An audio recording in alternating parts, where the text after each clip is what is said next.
When you lose in the playoffs to the eventual champions, there's a tendency to enhance the status of said defeat. I mean, if you lost to the champs and gave them a run, you might be a lot better than a first-round exit suggests, right? The Canucks had been bounced by the Stanley Cup winners in back-to-back postseasons, but they didn't wear that distinction as a badge of honor. Their scars of defeat served as constant reminders of the postseason tutorials offered by those who ruthlessly pursued the cup. They'd stood toe-to-toe with some of the greatest players of all time and found themselves worthy of that level of competition. Now it was time to find out whether they were capable of being more than just sparring partners for a single round.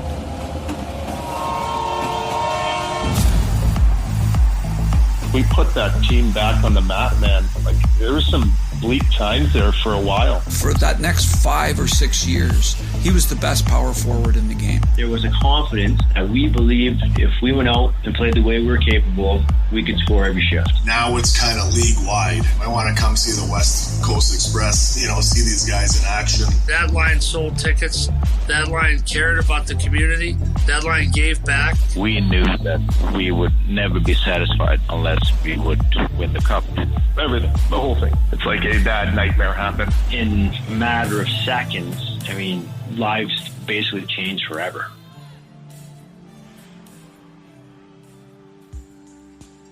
As is the case every offseason, there are decisions to be made on players in need of contracts. In 2002, both Brendan Morrison and Dan Cloutier fell into this category, and both were restricted free agents. When neither player was able to come to terms on a new contract, each exercised his right to file for salary arbitration. We can't settle on a deal. So really, to kind of protect yourself as a player, your only option is to file for arbitration. So I filed. And I honestly believe deep down that I would settle before going to arbitration. The arbitration was just basically a safety net, just to make sure something would be in place in case I didn't get a deal done. I never thought I'd have to go. What Morrison describes is generally how it works. The player and team almost always come to an agreement before letting an arbitrator make a decision for them. That's how it played out for Cloutier, who signed a 1-year deal with a modest raise.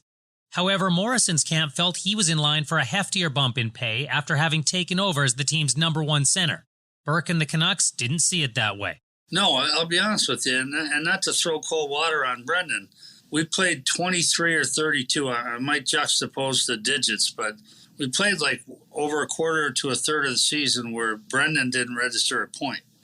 As good as Brendan was and as hard as he tried, we had planned all along to get a number one center and not have Brendan in the one hole. We didn't feel he should get a big raise. We felt that he's playing with two all-stars. Unable to come to a resolution, the two sides entered into what would become arguably the most memorable arbitration case in NHL history. I found it interesting, actually almost comical at times inside the arbitration hearing. You have comparables, they have comparables, but their argument at times was, well, yes, Morrison plays on special teams, he plays on the power play, and he kills penalties. But the only reason he kills penalties is because we don't have anybody else that we can put out on the ice. It's like, really? Like, a couple of times I actually had to put my head down, like I was going to start laughing. So you're kind of like, you're pissed off, but you're almost like laughing. Like, are these guys serious right now? I think that my demeanor helped for sure. Like, I understood it's business, and I could see how guys get pretty fired up and that about it. So we get into comparables and players, and anyways, it's their turn to tell the story. So they have a French lawyer on their side, and he starts going off on this tangent. This Daniel Dume, he told the story of, he says, Mr. Arbitrator, he says, this is the story of the elephant and the mouse. And we're like, what? Did he just say elephant and the mouse? I'm like, what the hell is this guy talking about right now? So I'm like, okay, well, this will be interesting. So he starts talking about elephant and the mouse. They're in the jungle and they're walking together, and all of a sudden they come upon this raging river, and there's a bridge across, but the ropes are broken and the bridge is washed out, and there's no way across the river. And the mouse is too scared. The mouse, he will not go. So the elephant says to the mouse, I will take you across, my friend. He picks up the mouse, walks to the other side, and then he says, this is exactly the same as Morrison, Bertuzzi, and Naslund. Bertuzzi and Naslund are the elephant. Mr. Arbitrator, Brendan Morrison is the mouse. It was priceless. Honestly, man, I was almost in tears laughing. Like, I thought that was pretty funny. But again, you're like, is this what they really think of me? You do have these mixed emotions, for sure. I remember when the hearing was over, Literally, it took one step out of the room. All of a sudden, Berkey's right behind me, hand on my back. Mo, listen, just want you to understand this is just purely business, and this is not, indicative of how we feel about you. Morrison would have the last laugh from a financial standpoint as the arbitrator ruled in his favor. He was given a 2-year deal worth $4.6 million, a substantial increase from the $775,000 he'd played for the previous season. Brendan got exactly the number that we thought he'd get, and I told him, I said, if you get any more than I budgeted for you, I'm trading you. But he got exactly what we predicted he would get, and we told him, you're not going anywhere, you're staying right here. While it may have seemed like an idle threat from Burke, he had recent proof of his conviction in such situations. Peter Schaefer, Morrison's line mate during his first season in Vancouver, had spent the past year playing in Finland after rejecting Burke's final contract offer. Shortly after Morrison's now infamous arbitration case, Burke traded Schaefer to Ottawa for defenseman Sammy Salo, who would become an integral part of the Canucks blue line for the next 9 seasons. Salo joined a team determined to prove it had learned from its missteps and misfortune, a team that was ready to become a true contender under Mark Crawford. We had been disappointed by our playoff losses, and we wanted to make sure that we solidified our playoff seeding as early as we possibly could because, we'd come off of a couple of years of playing against top teams. And so we wanted to make sure that we finished as high as we can. We'd never won the division championship, and I think that was a goal for us. I think that's what we wanted as well. So we set those goals for ourselves early in the year and tried to make them happen. Those seasons with Crawford, he was trying to prepare us for the next step, and he obviously had done a similar ride in Colorado with a team that's gotten better. So it was just a natural step for us to move further in the playoffs and to learn from the experiences and mistakes that you made. And I know we talked about it openly, and we had meetings and talked about trying to think about it and imagine your day with the cup and just get that as something that we were going to achieve. I think we all felt that we were going to get there at some point. Markus Naslund's determination was shared by his teammates, but it didn't translate into a great start. Vancouver posted a pedestrian 3-4-4 record in the NHL's opening month, and while the Canucks' top line was effective, it wasn't dominating opponents the way it had the previous season. As October turned into November, the Canucks, and specifically the West Coast Express, flipped a switch. Here's Markus Naslund with some room. He shoots. Cassidy makes the save. Morrison shoots. He scores! Vancouver won 12 of 13 games in November and finished the month on a 10-game winning streak. Naslund, Bertuzzi, and Morrison combined to score 23 goals and rack up 52 points in November alone, while goaltender Dan Cloutier was named the NHL's Player of the Month after posting a .920 save percentage and a scorching 11-1 record in 12 starts. By the time December rolled around, the Canucks were first in the Northwest Division, nearly on top of the Western Conference, and the West Coast Express had become a fixture on nightly highlight shows like the one Don Taylor was hosting. That was right in the middle of the dead puck era, and that team played sexy hockey. It was entertaining. It was fun. They had great offensive players that they didn't harness. Mark let them play. And Jovo was there in the back end, Olin. But they were allowed to play offensive, entertaining, fun hockey. When I coached Colorado, they were a sexy team. And the Canucks were now a sexy team, largely because of that West Coast Express group. I think we played a very fun brand of hockey, not only in our market in Vancouver, but we were attractive around the league. There was a bit of a buzz following our team. And being a West Coast team, you don't really maybe get the accolades or the attention that you should out west at times, just based on what time we play games and when people are going to bed. But you could really sense in a lot of these buildings we went to that there was a buzz around our team and people wanted to watch us. Like, we were exciting. We could score in a time where the rules were a little different, right? I mean, clutching and grabbing, put your stick up, fending off a guy coming down, trying to break his wrist as he comes to the net. I mean, it was tough hockey. But these guys, with the pace that they played and the way that they worked off each other in the offensive zone, they were really tough to contain and defend. Ed Jovanovski's point shouldn't be overlooked. The West Coast Express was pushing the pace of the game at a time when the majority of the league was more focused on preventing goals than trying to create them. Ray Ferraro was just making his transition from a player to a broadcaster and recalls just how unique the Canucks were given the era. I would have thought at the time, I think they played a little bit of a reckless game. Like it was kind of a high wire act a lot of times because a lot of teams just didn't see the game that way, didn't play it that way. And so when you look at teams trying to corral these guys, like they just couldn't. They played a style that was not familiar to other teams. And so now you've got to try and catch up to that, try to slow them down. Then when you get the puck, you can't turn it over because if you do, it's a couple of passes and they've got another scoring chance. While there were other teams that could score, very few exhibited the type of flair the Canucks played with on a nightly basis, thanks in large part to players like Bertuzzi and Naslund. There was 3 years where it was that kind of fun, but that 1 year, it was like everything that we touched. You can go back and anyone can go back and watch highlights and all that, just the passing, the globe trotting, the different kind of plays that we set up that worked. It was just like everything that could go right went right, but at a high level and an exciting level that just blew a lot of people away. Up to that point, I felt that Vancouver was a lot of times, maybe because of the Pacific time, but we were a forgotten team. But we did start to create attention even on the road and had a good following in other cities as well. So that was fun to see. As you mentioned, I was just starting in media, so I'd go down to the morning skate and talk to the guys that I just played against 6 months before. And pretty commonly, the discussion would get to those guys and those guys fast. Like they weren't talking about the third line and the checking line and how physical they were. They're like, man, look at this line's good, eh? The Canucks were creating a stir around the league because of the way they played the game, and the West Coast Express was the main attraction.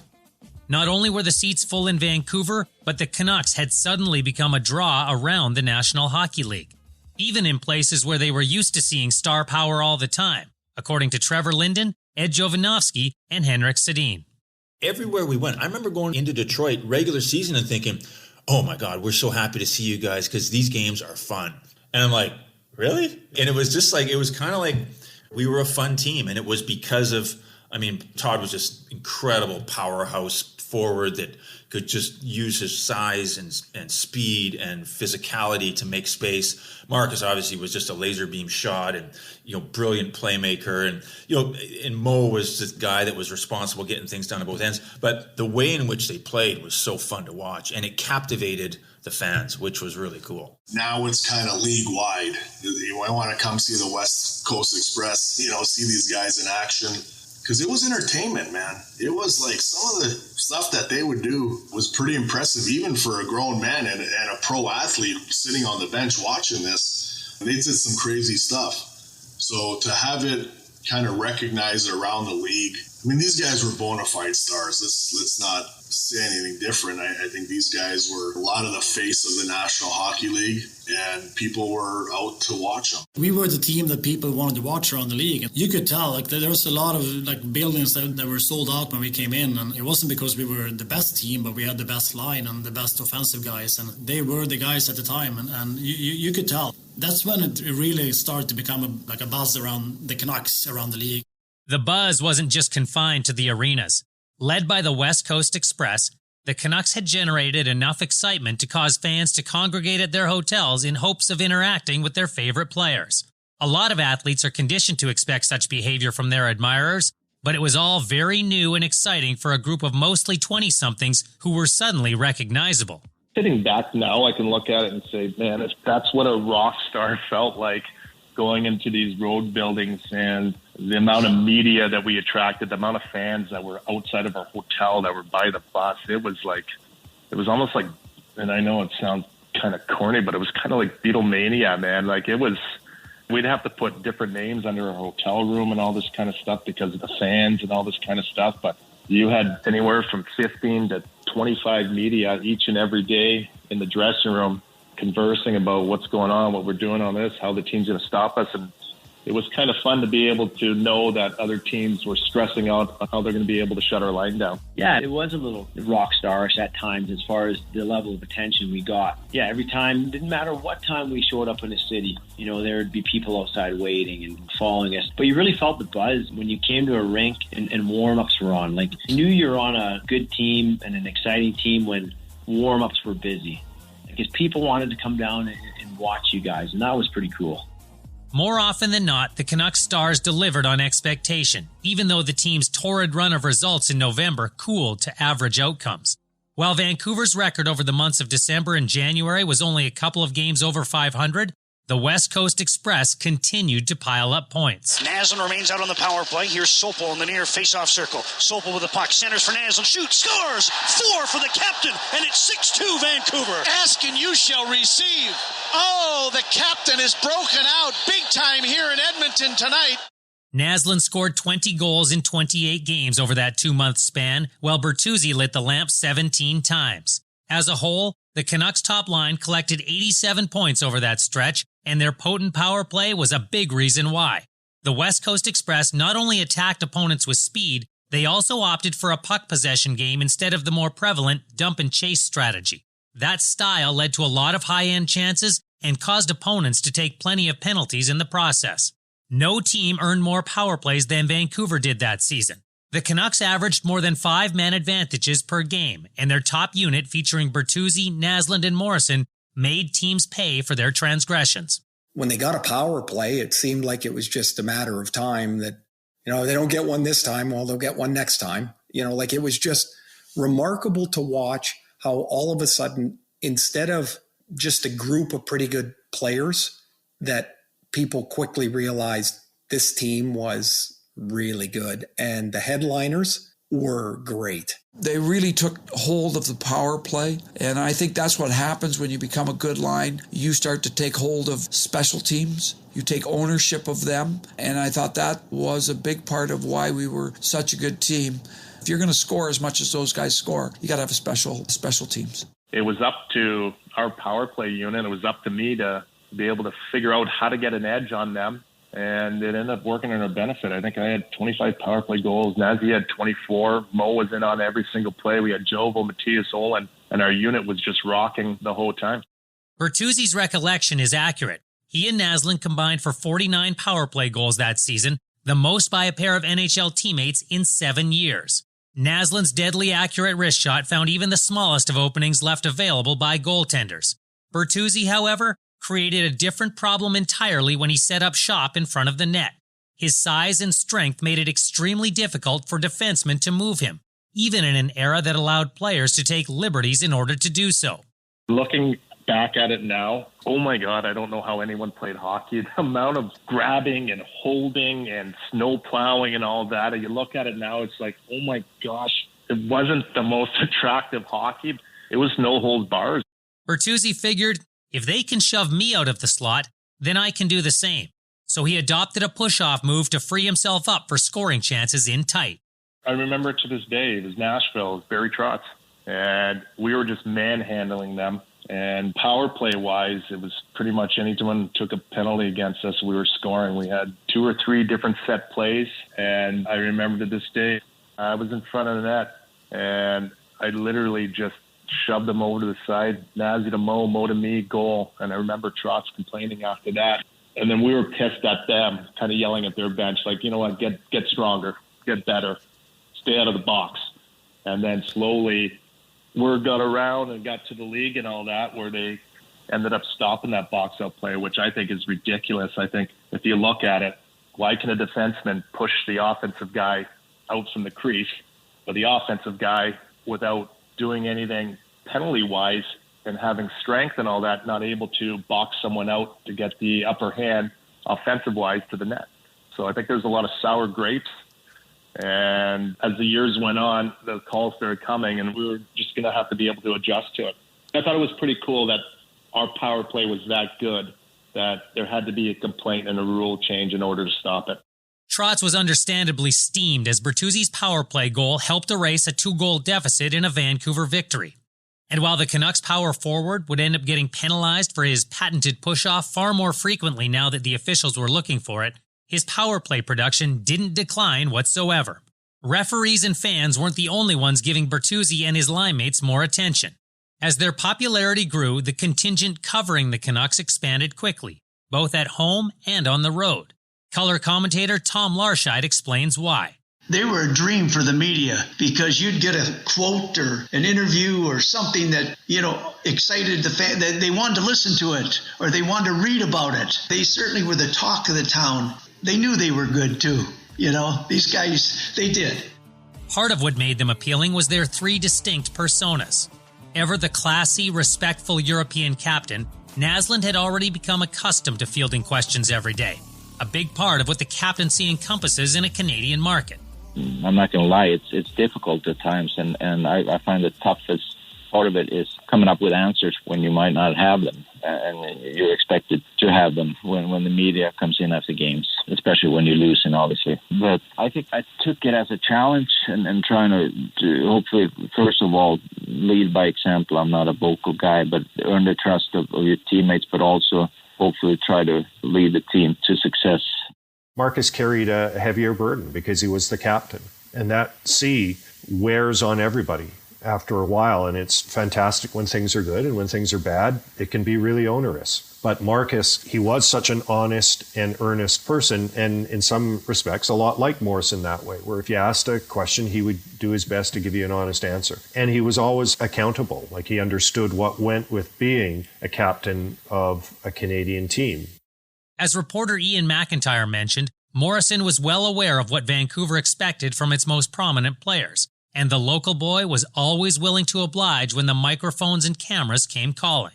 Well, Brendan was fantastic because he was just such a smart kid, and he also understood the market, I think, better than almost anyone because he grew up there. He knew what it meant to fans. He knew what he was representing. And he also was so grounded because he clearly was the third guy on that line. People talked about Bertuzzi and Naslund and Bertuzzi, but he was just always insightful and articulate and sensible in the things he said. Bertuzzi's relationship with the media, however, was much more complicated than that of his line mates. He presented this almost carefree, strong, loud, proud, not going to take any crap from anybody. He's the first guy I ever heard say it is what it is. He really is. I was like, man, what a dumb thing to say. And then I was like, 3 weeks later, I was going, yeah, it is what it is. Todd was Todd. And some games it was great. And some games he was ornery. And some games you couldn't find him after a game if you didn't like how things had went. But he was always a guy that you could talk to. He was almost better to talk to than interview, because you could sit down and if he trusted you, he would tell you why he was upset with you or his play or the game or the referee or whatever. And you would have a discussion about it. And you'd leave the discussion having a little better understanding of Todd Bertuzzi. But at times, he was with the media the same way he was on the ice, extreme one way or another. No, it wasn't persona. It was just, I was immature as far as understanding where I was in the league, where I was with the team and with the organization. In my mind, I was there just to play hockey. And in that alone, I believe that the questions became so repetitive. It just bored me to death. And I look back on it now, I would have handled the media differently. I would have had a lot more fun. But I think that was me going to different teams and seeing the interaction with players and media, that they're not all out to get you. They're just doing their job and all that. And I wish I would have handled some of the situations differently. But at the point in time, I was very private. I didn't want to be bothered, and I just wanted to play hockey. But I know for sure I burnt a lot of bridges, but I accept what I did, and I'm okay with everything. But in hindsight, I wish I would have handled it a lot different. I would, for sure, if I'm talking to young kids, be able to help them out in that department, that they're not all negative. There's maybe one or two that are. There's a lot of people that are in your corner. They just want stories, and they got to do their job too. And I, at that point in time, I just kind of selfishly shut everyone out and made some mistakes along the line. But he didn't live in a vacuum. Some players chose to avoid seeing what was written or hear what was being said, but Bertuzzi was not among them. And while he most certainly didn't dwell on the commentary of those who covered the game, he would make a mental note when he caught wind of pointed criticism, especially from those he had a friendly rapport with, like Larscheid. He and I had a little bit of a confrontation, and this was early before he really started. I'm not saying that this is the reason that he broke out to be the power forward that he turned out to be, but we were in Colorado. We were in the trainer's room at the time. I still remember this. And Bertuzzi went by and he said, and I'm paraphrasing here now, but he said, hey, Larshad, I heard you were really ragging on me the other night on the radio. And I said, I didn't rag on you. He says, well, you called me a floater, didn't you? I said, no, I called you a candy ass. And the players that were in the room, Trent Klatt, I still remember, he just broke up laughing. All the trainers started to laugh and everything. And Bertuzzi just looked at me and he just walked away, never said another word. And lo and behold, this guy who I described as a candy ass all of a sudden turned into the best power forward in the game. I remember one time, and I can't remember which season it was, but he was going through a bit of a tough spell and he was spending a lot of his time on the perimeter. And the gist of the story was he needs to get inside and play like a power forward again. Stop trying to be a playmaker and be a power forward in front of the net. And then, by coincidence, because I really don't think pros at the NHL level are driven by things they read in the paper. But, he had a big game that night and he did a pass through the dressing room. I don't even know if he did a scrum. And he sort of turned to me and sneered as I was talking to somebody else. So is that good enough for you? And then just dropped the mic and boom, he's out. I had no chance to respond. I would have said, yeah, Todd, that was great. Just do that every game. So he was a really fascinating and complex person to cover. I got along with him great. By no means was Bertuzzi only looking out for himself. In much the same way he was willing to stand up for his teammates during a game, he was protective of them in the media as well, according to Henrik Sedin. Even early on when we went through some tough times with the media here and fans, he was always on our side. And that meant a lot to us coming from a guy that didn't play hockey the way that we did, and we had different styles, but he was always on our side. Yeah, I think you see it when you're young. You see how Markus and Todd and those guys had to deal with it, but you don't really know until you're there yourself, especially in the Canadian market where every game gets criticized and you need to be there every game and produce and do all the right things. As Daniel mentioned, he and Henrik were certainly taking notes as they continued their evolution as hockey players. Though the Twins still endured a certain amount of criticism, the West Coast Express consumed the majority of the attention. It afforded the Sedins less time in the spotlight off the ice and better matchups on it, which was instrumental to their development, according to Burke. The level that first line gave them to be on the second power play unit and work their way in was remarkable, and that's what allowed them to develop quietly, and we still had 100-point teams. But the other part was the leadership group in that room. Markus Naslund was a great captain. Mattias Ohlund was on that team. He was great with the Swedes. Todd Bertuzzi, Brendan Morrison. We had good leadership. Danny Kluche, Ed Jovanovski. So it was a good group that way, and it bought the kids some time. Not only them being that good, that helped the team win, which took pressure off us. Because I think if the team would have lost and missed the playoffs year after year, the pressure on us would have been so much stronger. Now we, at least as a team, we made the playoffs, and mostly because of them. And we had some really good defensemen as well, but they took us to the playoffs. And they really put us in a good spot to be able to develop over time and not have the pressure of trying to make the playoffs each year, because we made the playoffs our first couple of years, and that helped, I think, in this market. Being around them for so long, I think you realize too that they talked a lot between games. They made plays, they came up with plays, they were always inventing new things to do, and I think that's one thing that we took from them too, like come up with ideas how to make you a better line and a better player, and that's certainly one thing they did. Given what a hallmark creativity would become of the Sedins game, that's quite a compliment from Daniel. But he and the rest of the Canucks were riding shotgun with what many considered the best line in the NHL at the time. Obviously, with that comes a lot of pressure, but we didn't feel it as pressure. It was some of the easiest hockey we were ever able to play. You literally put on your skates and you couldn't get out there fast enough to go and play. It was that much fun. That never really crosses your mind kind of when you're in the moment. Like, you don't sit back at the end of the game and say, man, I might be playing on the best line in hockey. Like, at least it never happened to me. My approach was, we're a dangerous line every night when we're playing our game, and we have the ability to be difference makers every time we step on the ice. And that was kind of the mindset. And as an offensive player, when you're in that situation where you feel like you can score every time you step on the ice, that's a pretty incredible place to be. And that's how we felt. Like, there was no cockiness, there wasn't any arrogance, but there was a confidence that we believed if we went out and played the way we were capable of, we could score every shift. Brendan was such a good puck carrier and puck distributor. Shooting off the rush, Markus was in a league of his own.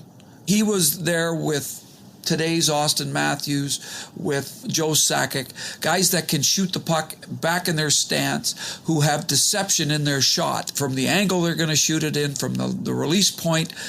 Scorers like Markus Naslund have that ability, so that line had that element as well. And then offensively, it had such power with Todd around the net.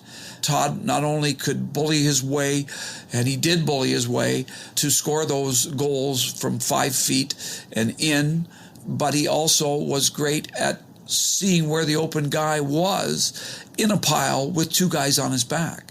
He was a powerful, powerful guy that had exceptional hands and exceptional vision. And that's what made that line so special. They could attack at so many different angles. You always look for a line to have all sides of the game, like the physicality, the skill, the smartness, and I think they had that as a line. And that was the most intriguing thing about them. They could play any kind of game. Like if it was a physical game, they would do that. If they needed to shut someone down, they would do that. And that's special. That's unique. And to be able to watch that firsthand was great. It was probably the peak and the most confidence that I have seen from myself and obviously from my line, but also the players that we were playing with. It was about everyone understanding their role. I think that's the key component, is understanding, and they knew for us to be successful that some guys' minutes were going to be knocked down a little bit, and that when push came to shove, we were going to have to stay out there and get it done. After Bertuzzi joined Naslund at the All-Star game for the first time in his career, the dynamic duo rejoined their team, determined to lead the Canucks to their stated goal of winning their division. Colorado had owned the Northwest Division since its inception in 1999 and had designs on a 6th straight title.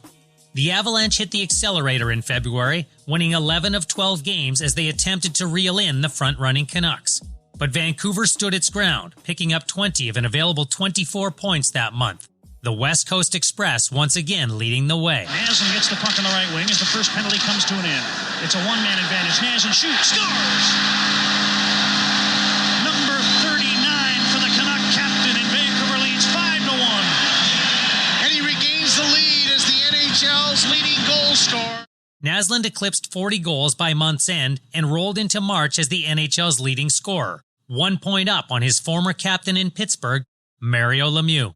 Some nights I might have had a slow start. Someone else on the line would take the lead and get goal, and vice versa. So we were always hard on each other, but in a healthy way. But it was one of those seasons where it was easy and it was fun to play, and you didn't really have to think a whole lot. Everything came naturally. It was fun going to games, man. Like, we loved being on the road. We loved traveling. We loved everything about hockey. There was not one negative thing that you can say throughout that couple of years that we ever had.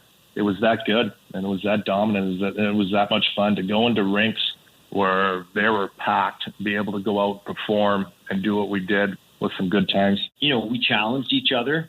We were hard on each other at times. We were demanding of each other, but there was no malicious intent ever. It was always to make sure that, you know, the guy that you're playing with was pushing himself to be at his best, which in turn helped our line, which in turn translated into team success, which was the ultimate goal. They were competitive, and they got into it on the bench too, right? Like they got pissed off at one another, and and this is why they were successful. They would bitch at one another, but that's how they were, and that's how they were successful. And they always worked it out. As uncomfortable as it got sometimes on the bench, I just minded my own business, you know. But they were dominant. They were a dominant group. Linden's description of the in-game dynamic between Naslund, Bertuzzi, and Morrison is substantiated by everyone who was on that Canucks bench. And their story served to reveal why Morrison's personality is a part of what made him the perfect fit between his demanding wingers. Brendan had to get it from Todd, he had to get it from Markus, and he also had to get it from me occasionally. So I always appreciated his ability to be a stand-up guy and be such a good guy that everybody could bounce things off, and he was such a great receptor.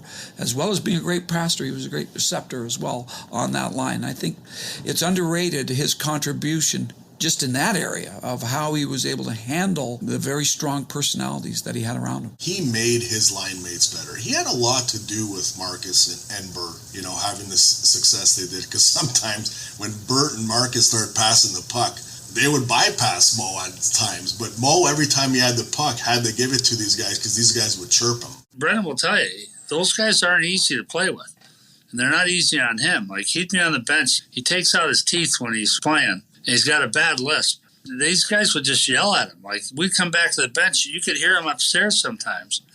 And Naslund would say, I was open on that shift, and Bert would say, I was open too. And they called Bert 7-Eleven, right? Because he was always open. Finally, would have enough and curse at them both and say, you guys, you get on my nerves. He's lisping like Elmer Fudd. I mean, they were relied on to score every night. And if Beamer would not have been the guy that he is, maybe they would have changed it. But I think the coaches back then, they saw that Brandon could take the pressure on and the heat and the everyday struggle that would be to play with those two, because they were both like really good people, but they knew that they had to score, and it's not easy going into games every night knowing that. And it's not a lot of players that could handle that pressure as well, but Brendan could, and that's what people don't understand in this league, that there's a lot of good players that they don't enjoy that pressure every night to have to score, but Brendan did. He was the glue that was able to handle all the elements that highly emotional line had. I include myself in that too. He had to handle all of that. And I've always had tremendous respect for Brendan for having those abilities. Crawford led his team into March with a 7-point lead in the division, but down a pair of essential ingredients. Dan Cloutier and Matthias Ohlund each suffered a knee injury in the final week of February, and both would miss a significant amount of time.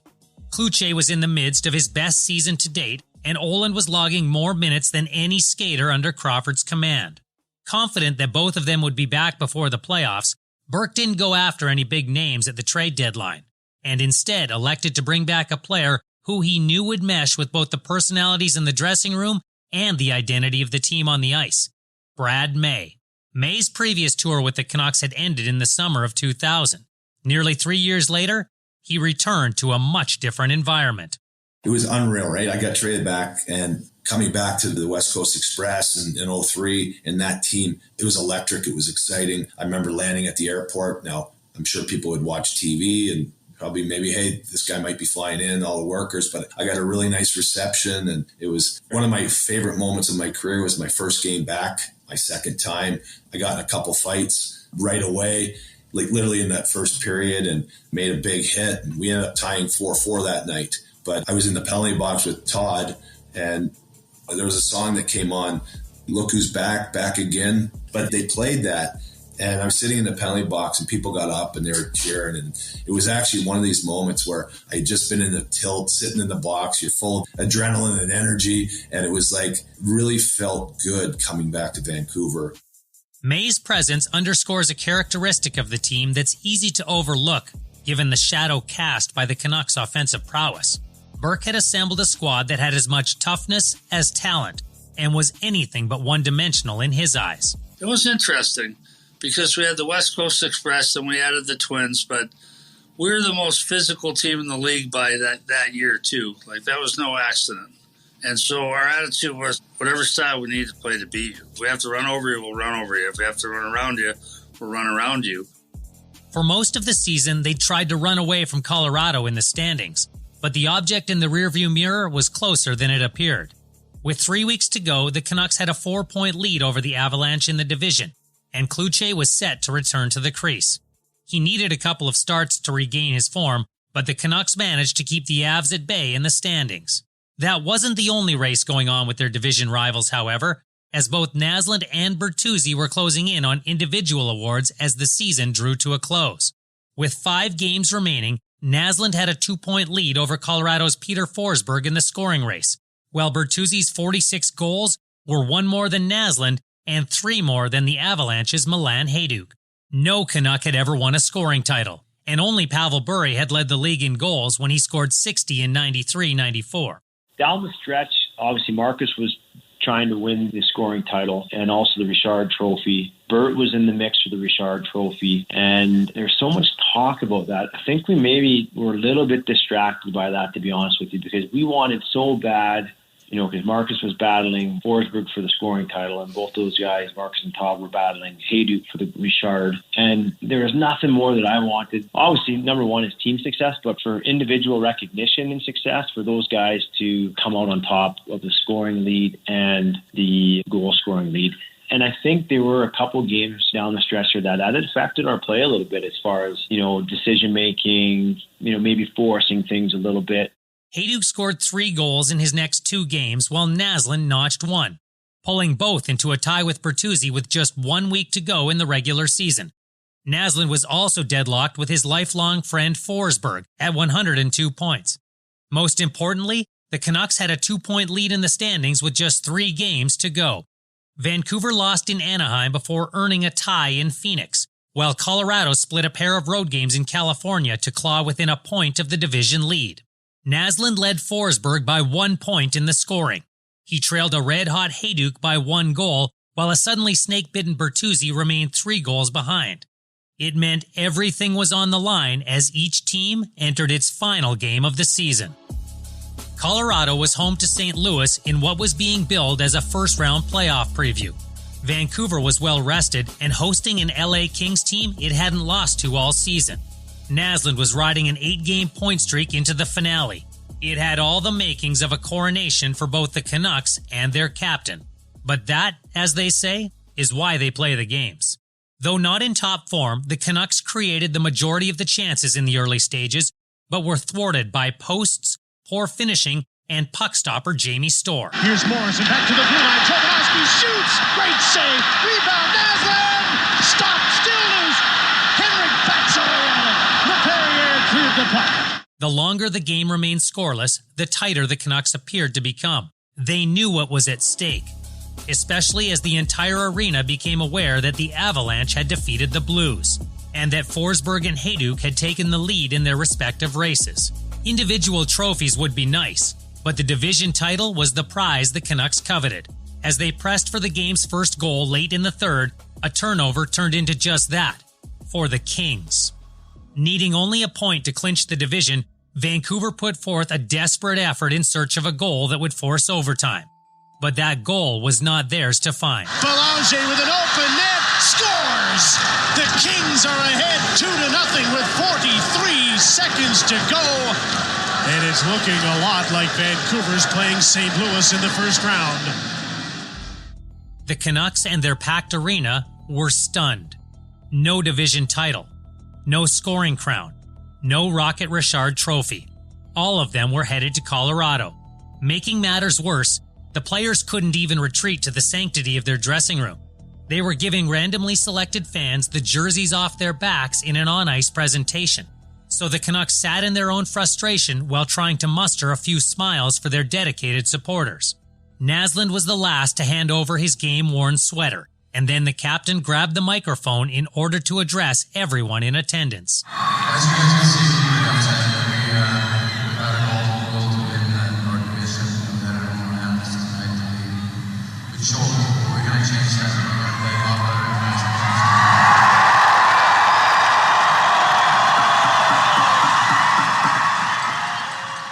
The audio isn't terribly clear in what Naslund intended to be a reassuring message to the fan base, so you might have missed it.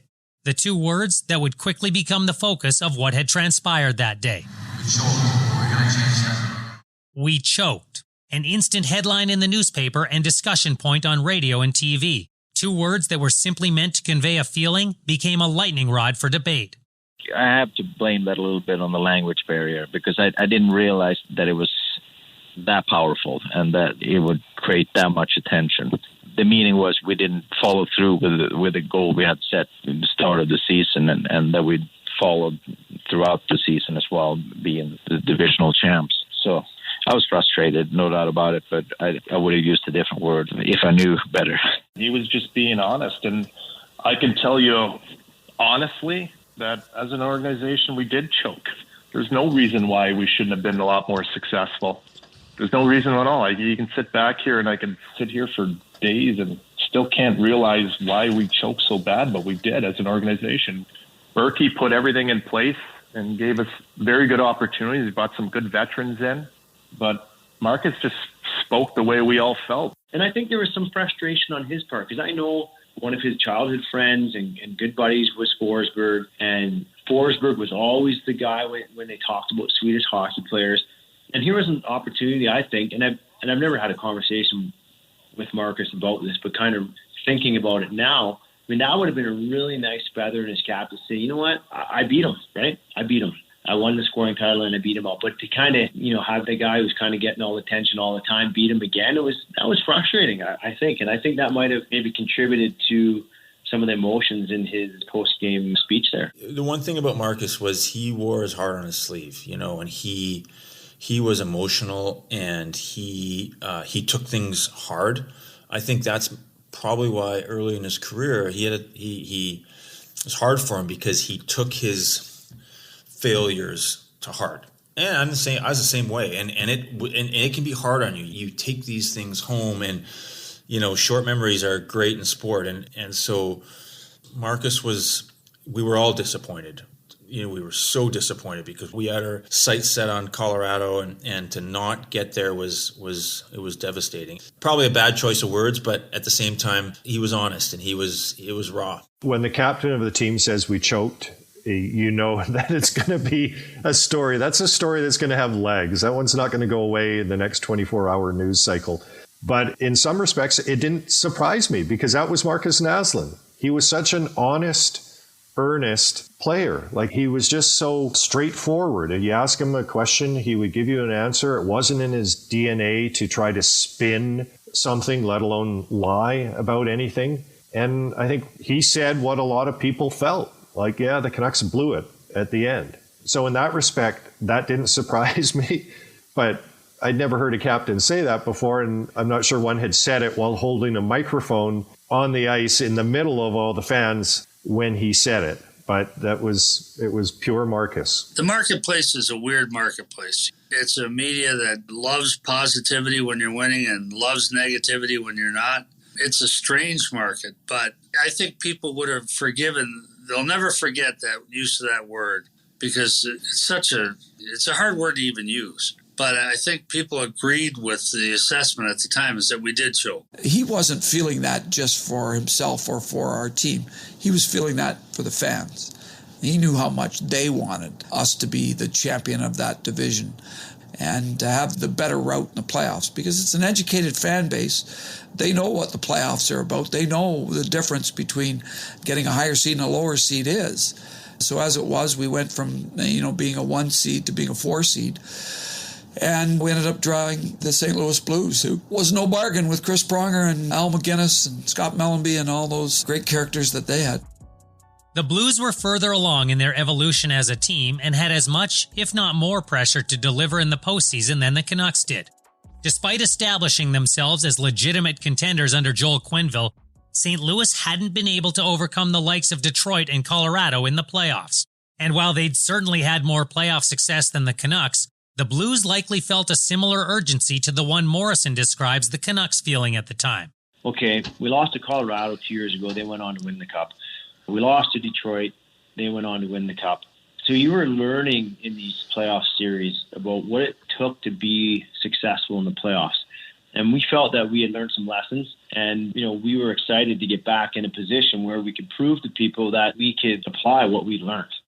The series opened in Vancouver with the Blues routing the Canucks 6-0 in Game 1. Whether it was a hangover from the season finale or simply an off night, the Canucks had no answers in the opener. They'd get a boost on the blue line for Game 2 as Mattias Ohlund returned to the lineup after missing 19 games. But it was Bertuzzi who set the tone on the game's opening shift. Clears to the far side. Bertuzzi bulls Jackman over in the corner.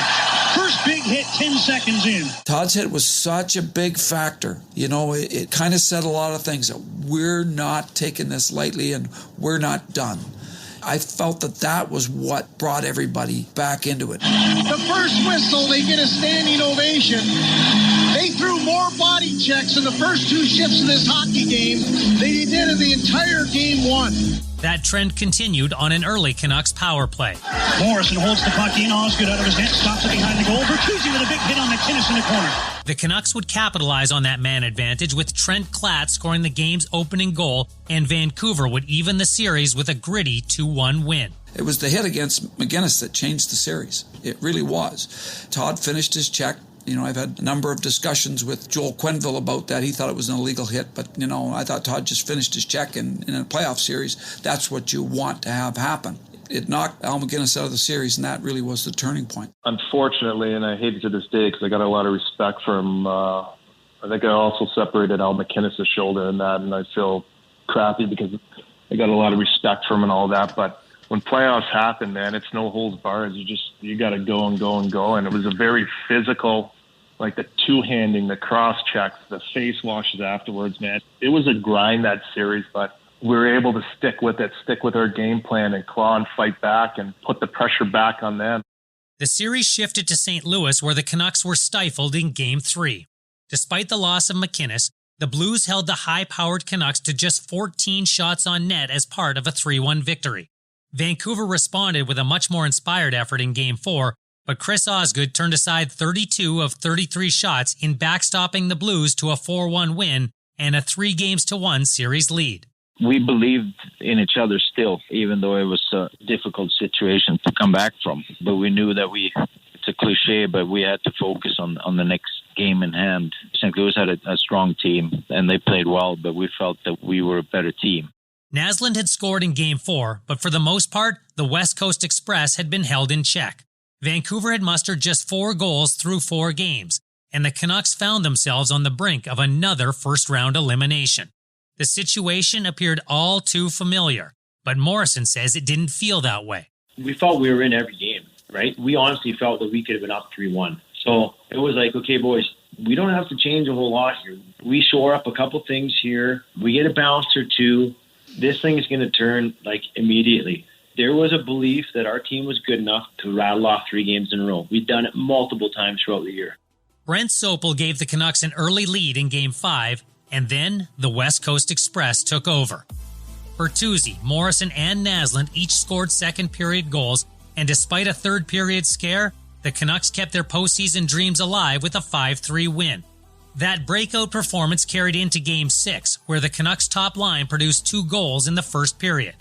Vancouver built a 4-1 lead through 40 minutes and again survived a third-period rally by St. Louis to set up a deciding Game 7 back in BC. McInnes suited up for the Blues in the series finale as they tried to stymie the Canucks' comeback attempt. But he was clearly laboring, as was his team. A bad case of the flu had ripped through the St. Louis roster at the worst possible time, and the Canucks continued to punish their opponents physically. Bertuzzi laid another thunderous hit on Blues defenseman Bryce Salvador before his line mates broke a 1-1 tie in the second. Let's go with a wrist shot. Stop by Austin. Loose puck. Morrison scores. Brendan Morrison, and the Canucks lead 2-1. To Naslund on the right point. Jovanovski still in front, trying to create a screen. Naslund with a wrist shot. Scores. It's 3-1 Canucks in Game 7. Kluche made 33 saves on his 27th birthday, the Canucks completed the comeback with a 4-1 win, and Vancouver was off to the second round for the first time since 1995. The West Coast Express had come alive with the season on the line, producing 11 points in the 3 elimination games, and Bertuzzi says their general manager deserves some of the credit. Brian Burke was a huge reason why that series turned around. I remember he grabbed our line, and we went out and we sat there and talked for about an hour, and he really turned our attitudes and what we were seeing around. He wasn't there to belittle us or to rip on us. He was there to build the confidence that we were lacking for the start of the series. We weren't able to score to start. If you look at their roster, they've had some great teams too. They had McInnes and Pronger. They had Jackman. In my mind now, they were the ones who should have had the most pressure on us. Instead, because we're playing in Canada and we're playing in Vancouver, the expectations, everything was media-driven. We just completely had a brain fart for the start of the series. And so we had sat down with Berkey, the 3 of us. Then we were able to free ourselves up to go out and play and be able to come back and win that series. As the Canucks celebrated their victory, they also got word that their rivals from Colorado had been upset by the Minnesota Wild. That stunning result, coupled with Anaheim upsetting the defending Cup champs from Detroit, meant 2 of the top 3 seeds in the West had been ousted. Instead of having to face the playoff-proven Avalanche, the Canucks would meet the workmanlike Wild in round 2. Vancouver was made a heavy favorite despite the fact that 2 teams had split their 5 meetings in the regular season. The Wild had scored the fewest goals of any team to make that year's playoffs, and while they didn't allow many goals, they appeared to be an inferior opponent. Minnesota always played us tough, but again, we felt if we played the way that we were capable of playing, that nobody could beat us, to be honest with you. We felt that we were that good of a team. But Minnesota played hard, and they played together. In fact, they played their system so religiously that Burke made public mention of their devotion. It's not a hockey team, it's a cult. They've got total buy-in on their system. Vancouver opened the series with a dramatic overtime victory. Matt Cook forced the extra session with 2 seconds to play before Minnesota native Trent Klatt buried the overtime winner. The Wild evened things up with a hard-fought 3-2 victory in Vancouver, but the Canucks posted a pair of 3-2 road wins to take a stranglehold on the series. The Wild were suffocating their normally high-flying opponents, but the Canucks had ridden a hot power play to back-to-back opportunistic wins. With Vancouver just a single victory away from the Western Conference Final, a tale of Bertuzzi chirping some of the Minnesota faithful made the rounds. Tom Larscheid with the Coles Notes. People were lining up to see if there was going to be a Game 6. And he says, forget about it. You're wasting your money. There won't be a Game 6. And they use that as a motivator too, you know. But that was Bertuzzi. The veracity of that story is debated, but it's fair to say Bertuzzi was known to express his confidence at the time. Others might not have been as outspoken, but even Canucks management felt certain of the series outcome. Against Minnesota, I thought we had that series. We had come back, we were down 3-1 against St. Louis, miracle comeback. Now we're rolling. We go into Minnesota, we have a great setup for a practice rink. The weather's great, our team's excited, we get ahead in the series. We're going to win that one too. Perhaps that overconfidence explains the egg the Canucks collectively laid in Game 5. The desperate cult from Minnesota ruined an anticipated celebration in Vancouver with a convincing 7-2 win, a loss Crawford shoulders the blame for. I blame myself for that Game 5 loss because I didn't have them ready to close out the series the way that we needed to. Though disappointed, the Canucks remained calm in defeat and were quietly energized when they heard what had happened in the other Western Series. Anaheim had knocked off another heavyweight, eliminating the Dallas Stars, the top seed in the conference. No Dallas, no Detroit, no Colorado. Everyone in Vancouver was thinking the same thing as Jovanovski. We would have played Anaheim. We beat them 4 times that year. Not saying that we would have beat them in a 7-game series, but I liked our chances. Conference finals against Anaheim, opportunity to go to the finals. I like it. With that as motivation and an opponent that had won just once in 5 postseason home games, the Canucks liked their chances of finishing the series in 6. Vancouver dominated the first period, but Dwayne Rolison turned aside all 12 shots sent his way. Minnesota's power play went to work in the second, scoring twice on 3 opportunities. The Wild outscored the Canucks 3-1 in the third en route to a 5-1 win, forcing Game 7 back in Vancouver. The problem is you can't get ahead of yourself. And Minnesota was a really well-coached team that played a strong team game, and they had nothing to lose. I mean, everything they did was a bonus. I think they had knocked out Colorado in the first round in 7 games, and then we were up 3-1. We felt confident, maybe too confident, because we ended up losing a couple of possibly clinching games, and then going into a Game 7, that's always a dangerous situation. One the Canucks had handled well 2 weeks earlier, though it's easy to forget the Wild had done the same against the Avalanche. With no day off between Games 6 and 7, both teams would need to summon whatever reserves of energy remained. The Canucks had the advantage of a boisterous home crowd behind them and channeled that energy into their play. Vancouver was clearly the better team early in the game, but couldn't solve Rolison until halfway through the second period.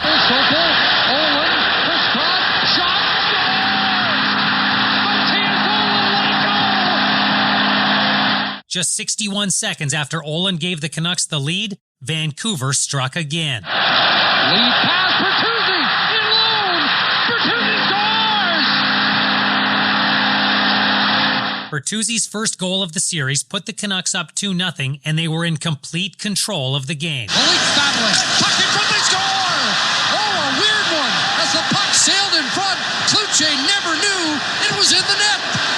Wasn't that one where it was that freaky shot over Kluche, hit the back of the glass and landed in the slot? Like, when shit like that happens, you got to look at it and just like, oh my God.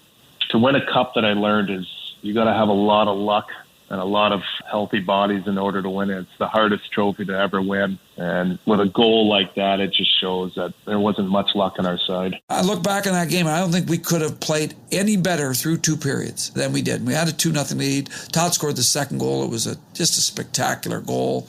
And they get within a goal. They didn't have a scoring chance. And they get the lucky goal. But again, it's how you respond. There's a fine line between playing responsible defensive hockey and playing not to lose. Up 2-1 at home with a spot in the Western Conference Final on the line, the Canucks looked like a team trying not to make a mistake. The Wild saw it too and began to create more chances. Just over 8 minutes into the final frame, Wes Walz tied the game with his 5th goal of the series. The roar of the crowd was suddenly a murmur as the fans tried to collect themselves while their hockey team did the same. Vancouver's advantage was gone, but there was still time to get the job done. The arena sprung back to life, urging the Canucks to find the all-important next goal. It only takes one shot, one moment to change everything in such instances.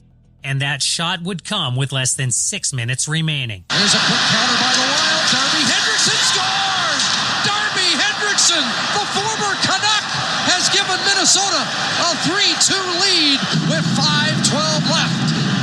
I remember Darby Hendrickson scores their 3rd goal. I mean, another tough one there, a slap shot right from the blue line that finds a way in, and next thing you know, holy crap, what just happened? We're down 3-2 now. Everyone knows how that ends. We just couldn't find another one, and that's that. Morrison's account needs little elaboration. The Wild added a late power play marker to put the game completely out of reach, but the ending had already been written. Hendrickson's goal had paralyzed the home side. It had taken over an hour in real time for the Wild to fashion their comeback. But as Ian McIntyre describes, it felt like an instant. Normally, when one of these hockey crises is coming your way, you can kind of see it coming. And you can see the disaster before. But this was just like the Titanic hitting the iceberg in the middle of the night. They were a period and a bit away from going to the conference final. And they're up 2-0 at home against a team that they should beat and probably should have beaten before it got to Game 7, and they lose. That's tough. The Canucks' dreams of a Stanley Cup run were crushed, not by the Hall of Fame Red Wings or the Cup winners from Colorado, but by the unassuming group Burke had labeled a cult 2 weeks earlier. That was a bitterly disappointing loss. I still have nightmares about that. Yeah, we got way ahead of ourselves in that one. That was a team that we should have knocked out easily. We got too far ahead of ourselves. They were a trap team. We knew they were a trap team. They were going to suffocate you in the neutral zone. And we basically we fell into their trap. They took everything offensively kind of out of us, and we got a little bit reckless as far as how to break this open, and we ended up making too many mistakes. And I really think that was our best shot at going to the Cup. Bertuzzi's assessment is shared by many. But as he and the Canucks found out against Minnesota, there are no guarantees. Anaheim was playing great hockey and would eventually meet New Jersey in a 7-game Stanley Cup final won by the Devils. We actually got caught looking ahead, and this was a mistake by us, 100%. Learning this years later was we started thinking, oh my God, we're going to spend a couple weeks in California because when we beat Minnesota, we're going to pound the Anaheim Ducks. That's what we thought. We really did think that. I think we were sadly mistaken, and we didn't get that opportunity because we got caught being distracted, looking forward. We'll never know if the Canucks would have won, but those who were part of that team firmly believe it had all of the necessary elements to win a championship. We definitely could have gone to the finals that year, and I really felt that the team had everything it needed to win. It played the right way. We played a very complete game. We had depth. And we had superstars in the right positions. I think that team was built for a longer run, was a team that had the capability to make a longer run. Just the way things were shaping up, the seasons that everybody had, yeah, there's no question that was probably our best opportunity. Yeah. Those who disagree usually point to one thing: goaltending. They say Dan Cloutier wasn't good enough to win a cup. For Burke, it had nothing to do with Cloutier's ability, but rather his availability. We feel that Dan Cloutier was good enough to win a Stanley Cup, and he was not the reason we didn't win. The reason we didn't win is he got hurt every year. He got hurt every year in March or April. He was battling back through injuries. We could never give him a healthy shot at playing in the playoffs, and he never came through for us because of that. Not his fault. I love the guy. Though the Canucks had improved in both their regular season and playoff performances, it didn't feel that way. The fog of failure clouded any sense of accomplishment. They had earned more points than any team in franchise history. Naslund, Bertuzzi, and Morrison were the NHL's highest-scoring line that season with 272 points. In fact, that single-season total is the highest any line has ever produced in Canucks history, even to this day. Though Naslund failed to win both the Art Ross Trophy as the league's top scorer and the Hart Trophy as the NHL's most valuable player to his team, he did win the Lester B. Pearson Award, now known as the Ted Lindsay Award, as the league's most valuable player as voted by the players. Yeah, that was surreal when I heard the name being called. I was nominated with Peter Forsberg and Joe Thornton, and I didn't expect it at all. So it's just one of those moments where you're wondering if you really heard your name being called. And obviously very, very humbling experience when all your peers voted you as their MVP that year. Naslund was selected to the NHL's first All-Star team for a second straight season, and for the first time, Bertuzzi was named to it as well. For two players who'd fought through significant struggles early in their careers, it was meaningful recognition. But the lingering remorse from the playoffs was more powerful than any sense of individual satisfaction. There was only one way to prove what they believed to be true, and the road to redemption would be more challenging than any they'd ever traveled. Coming up on the next episode of UNREEL West Coast Express.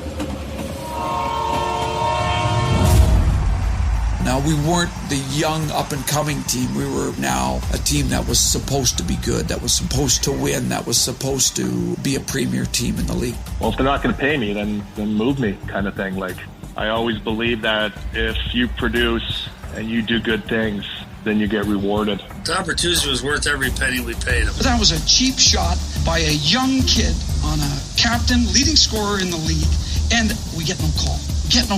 It was a borderline hit, maybe, but I didn't make a big deal out of it. I just wanted to get back playing. It was in the midst of what was becoming this unruly, irretrievable game. There was this feeling like before the game ends, something is going to happen, and something certainly did. In a matter of seconds, lives basically changed forever, right?